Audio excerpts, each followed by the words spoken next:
Welcome, everybody. I'm going to kind of go off script because I do that often.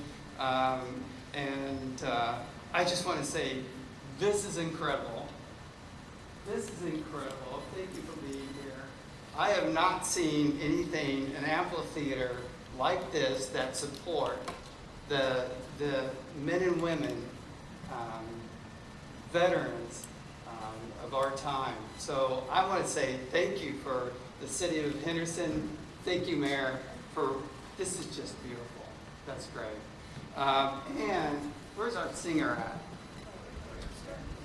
Where? Okay. Great job. Let's give her a round of applause.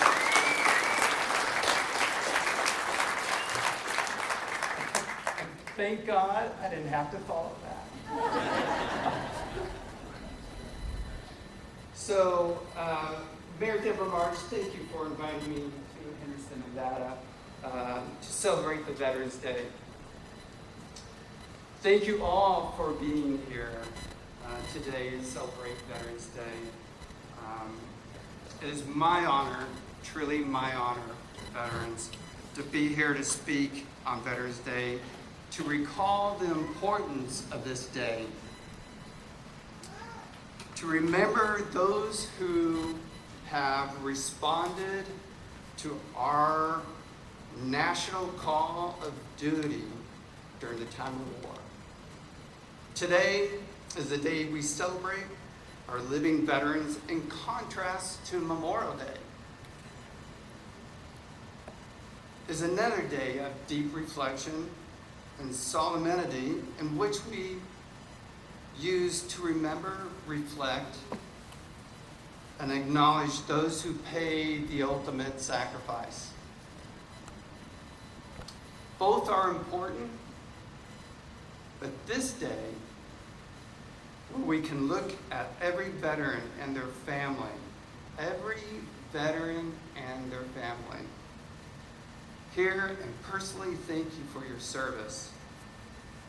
Thank them for their courage, their selfless service, honor, faithfulness, and in response to the call of duty by serving our country, and a day to also thank family members for the support of the veterans. It is also important to thank the oldest generation of veterans. They are many in our country, history known as the greatest generation. The generation which was born into the Great Depression, fought against German Nazism, Japanese totalitarianism, and came back and used the GI Bill to educate themselves, and who returned to civilian America and made our country an economic power. You did that, veterans. If you're a veteran of World War II, I either want you to raise your hand or stand up, because you need an applause.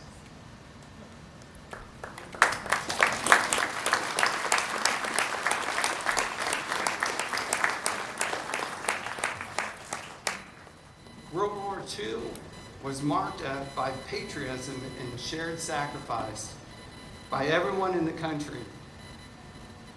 And it was easy to recognize and thank our veterans, because they were our brothers, they were our sisters, they were our neighbors,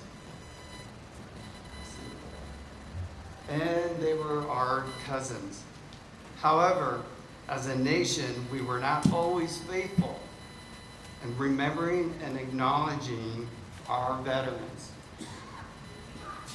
For example, Korea War, which just took place 5 years after World War II. It was often called the unforgotten or the forgotten war.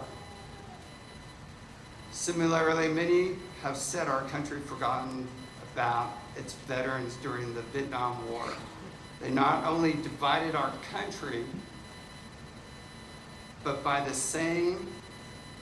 some divided the nation's reception of Vietnam veterans who returned to war. So at this time, if you're a Vietnam veteran, please stand. Cool.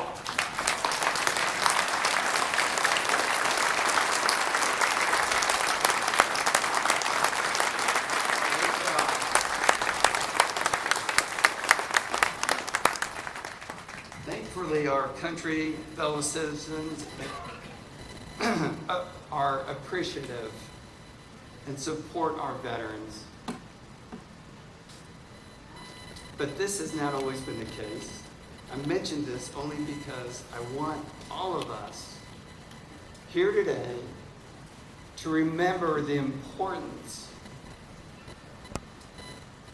it is for our nation to continue to think and support and rally behind the veterans. The U.S. now has the largest population of young veterans since the Vietnam War. We owe it to those men and women to make sure that the transition from active duty into an active career with skills and experience to find meaningful employment,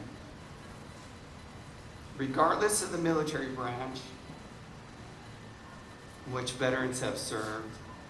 And we know that's Army, Army, Army, and Army.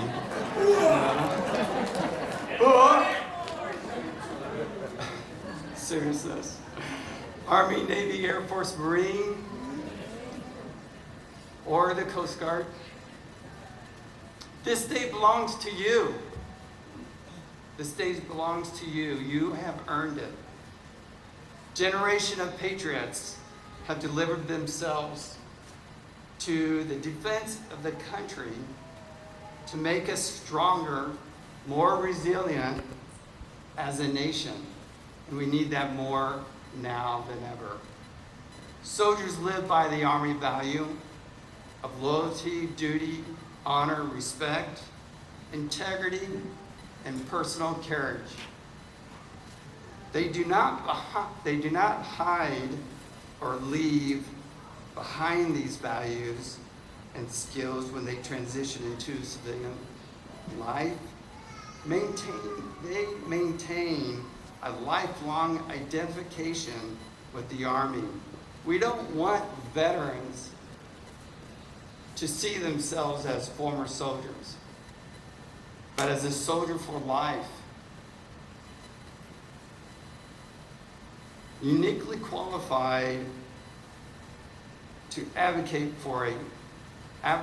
and connect the public with the Army by telling the Army's story. The most crucial part is to be able to tell the Army's story. The Army Soldier of Life program works in communities across the country to create the opportunity for soldiers, veterans, and families, and encourages veterans to remain connected to the Army. Right now, all around the country, our soldiers for life and veterans from other services are teachers, educators, engineers, social workers, community leaders, first responders, and yes, they're elected officials. And no, don't make fun of my name of Jerry Brown. They continue to serve our community by making positive contributions, build stronger futures, and inspire our future generation. Each year, we set this day aside all across the country to celebrate and pay tribute to American veterans for their devotion, patriotism, selfless service, and sacrifice on behalf of us. Veterans, you have sacrificed everything on behalf of the citizens of the United States. Our nation veterans throughout the history keep us free, return home, and continue to serve our nation in a multitude of ways. Today, I, Colonel Jerry Brown, salute each and every one of you veterans.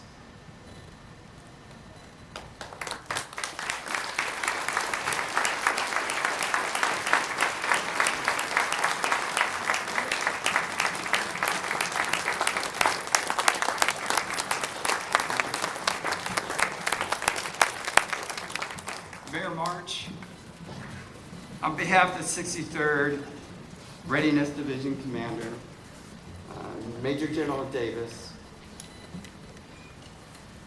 I'd like to thank you for inviting me to this event, this very special event. I was telling the mayor earlier, I'm going off script here. I was telling the mayor earlier that we have a facility at Sloan, and I lived in Henderson, and something happened in Henderson, other than the fact that you have 360 days of sun. You have the greatest people that live here, right?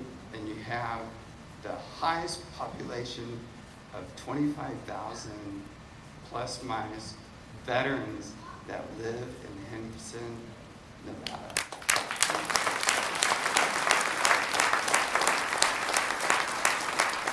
So veterans, thank you for your service.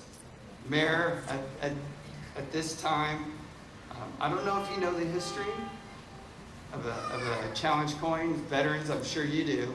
But I'm going to tell you something that I didn't know until Google. I was Googling this morning, and of course, coming from the Bay, we're googly. So, oh my gosh. So, it's interesting, a little bit of history about the coin, although it goes back to World War II. It even goes back further than that, where we used to have assassins that would go out and do their duty. And they could never be recognized. And some officers would receive medals that were not worthy of those medals. And the NCOs would go in at nighttime and clip the medal off the ribbon, right? And then the next day, give it to those secret assassins and show their thanks for the service that they have silently done. I thought that was so interesting. So Google that. It's really great. So this is my congressional coin. It's got blood and fire, the sword of the 63rd. On the side of it has all of the battles that we have served for the 63rd, and on the back it has my rank, my name, and it has the Capitol, and it has the state building. So, especially with your family history, I want to thank you for what you do for the city of Henderson and bringing together these veterans. And veterans, I hope I can speak on your behalf with this coin. Thank you so much. I appreciate it.